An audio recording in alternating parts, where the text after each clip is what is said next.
Hello members and welcome to DIY Canada Visa. I am Pavandeep Singh. I welcome you all on this portal which I hope will be a guiding torch for your Canada PR application. The aim of this portal is to provide you all the information so that you can apply for your Canada PR application directly by yourself without any hassle. There are several ways you can apply for Canada PR, but majority of the people go through Express Entry and PNP programs. The Canadian immigration body IRCC initiated this process in January 2015 with the aim of accepting more than 300,000 applications every year. And the good news is that they have been accepting that and they still have a liberal policy.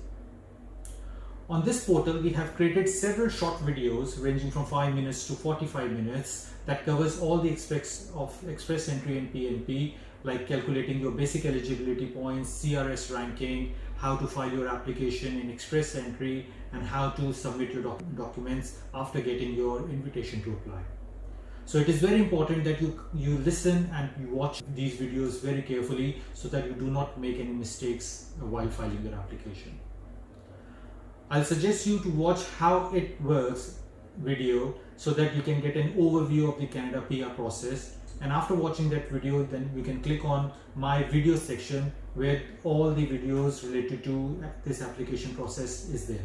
So you can start from the first video and start your application process. I wish luck to all of you and I hope that you process this application by yourself without any problems and you get your Canada PR soon.